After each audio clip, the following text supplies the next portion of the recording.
কখনো কি ভেবেছেন আমরা কেন হঠাৎ অসুস্থ হয়ে পড়ি? কেন আমাদের জ্বর হয় বা শরীর খারাপ লাগে? চলুন আজ খুব সহজভাবে এর কারণগুলো জেনে নিই। আমাদের অসুস্থ হওয়ার প্রধান কারণ হল অদৃশ্য সব জীবাণু, যেমন ভাইরাস এবং ব্যাকটেরিয়া। এগুলো বাতাস, পানি কিংবা অপরিষ্কার হাত দিয়ে আমাদের শরীরে ঢুকে পড়ে এবং আমাদের কোষগুলোকে আক্রমণ করে, ফলে আমরা অসুস্থ হয়ে পড়ি।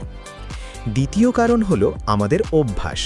আপনি যদি ঠিকমতো না ঘুমান, সারাদিন অলস বসে থাকেন কিংবা পুষ্টিকর খাবার বাদ দিয়ে শুধু বাইরের ভাজা পোড়া বা জাঙ্ক ফুড খান, তবে আপনার শরীরের রোগ প্রতিরোধ ক্ষমতা কমে যায়। তখন খুব সহজেই রোগ আপনাকে জাপটে ধরে। আমাদের চারপাশের পরিবেশও এর জন্য দায়ী। বায়ু দূষণ, ধুলোবালি কিংবা নোংরা পানির কারণেও আমরা বারবার অসুস্থ হতে পারি। তাহলে উপায় কি? পরিষ্কার পরিচ্ছন্ন থাকা, পর্যাপ্ত ঘুমানো আর স্বাস্থ্যকর খাবার খাওয়া। এই ছোট ছোট পরিবর্তনই আপনাকে রাখতে পারে সুস্থ। ভিডিওটি ভালো লাগলে শেয়ার করুন আর সচেতন থাকুন।